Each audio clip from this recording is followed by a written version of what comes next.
इस वक्त की बड़ी खबर से हम आपको आगाह करते चलें। इसराइल ने ईरान के खिलाफ आज रात को एक प्रीमेटिव स्ट्राइक लॉन्च किया, जिसमें तेहरान, ईरान की राजधानी में जोरदार धमाके रिपोर्ट हुए।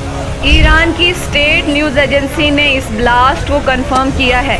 इसराइल के डिफेंस मिनिस्टर ने बताया कि ये ऑपरेशन ईरान के न्यूक्लियर और मिलिट्री प्रोग्राम के इम्पोर्टेंट हिस्सों को टारगेट करने के लिए किया गया।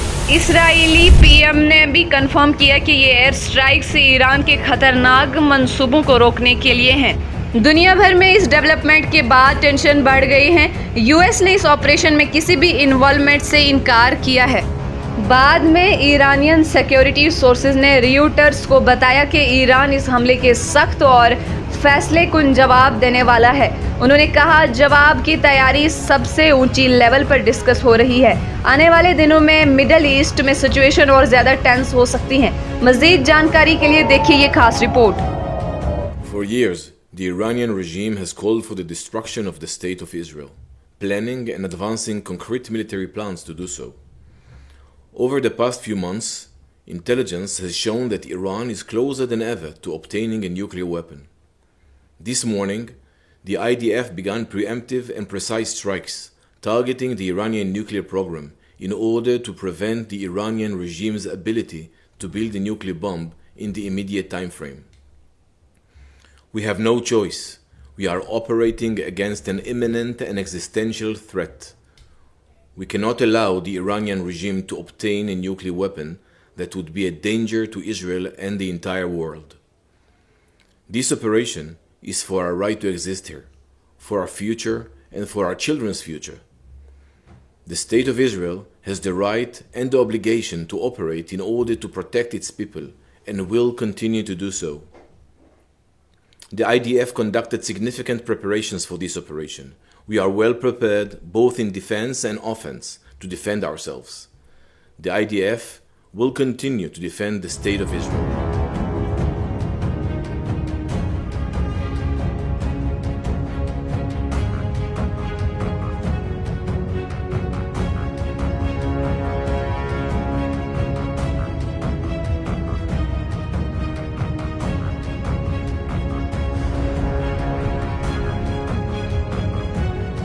Moments ago, Israel launched Operation Rising Lion, a targeted military operation to roll back the Iranian threat to Israel's very survival. This operation will continue for as many days as it takes to remove this threat. For decades, the tyrants of Tehran have brazenly, openly called for Israel's destruction. They've backed up their genocidal rhetoric with a program to develop nuclear weapons. In recent years, Iran has produced enough highly enriched uranium for 9 atom bombs. 9. In recent months, Iran has taken steps that it has never taken before, steps to weaponize this enriched uranium. And if not stopped, Iran could produce a nuclear weapon in a very short time. It could be a year, it could be within a few months, less than a year. This is a clear and present danger to Israel's very survival. 80 years ago, the Jewish people were the victims of a Holocaust perpetrated by the Nazi regime. Today, the Jewish state refuses to be a victim of a nuclear Holocaust perpetrated by the Iranian regime.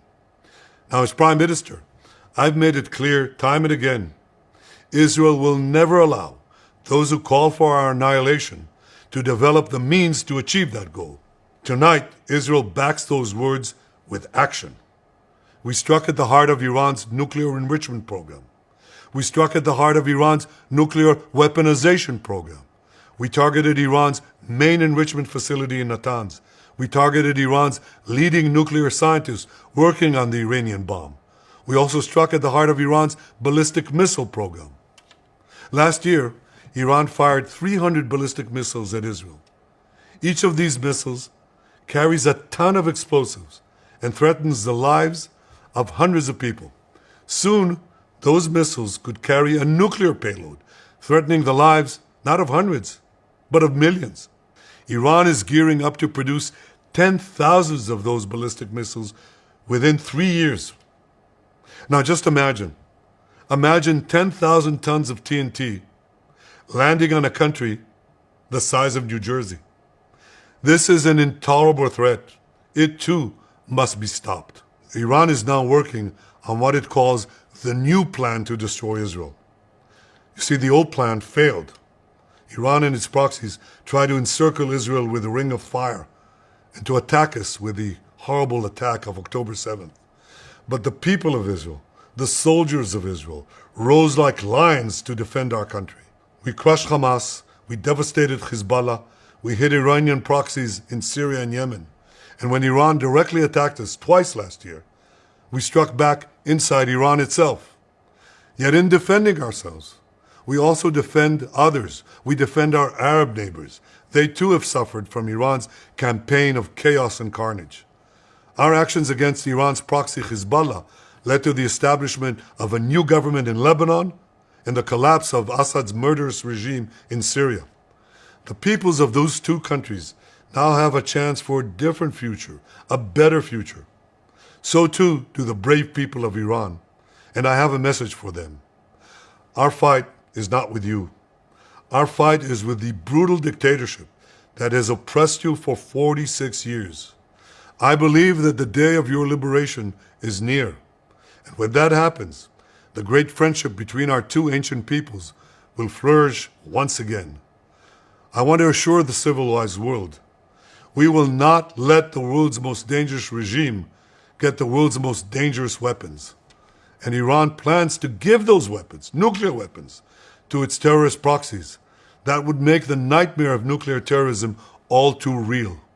The increasing range of Iran's ballistic missiles would bring that nuclear nightmare to the cities of Europe and eventually to America.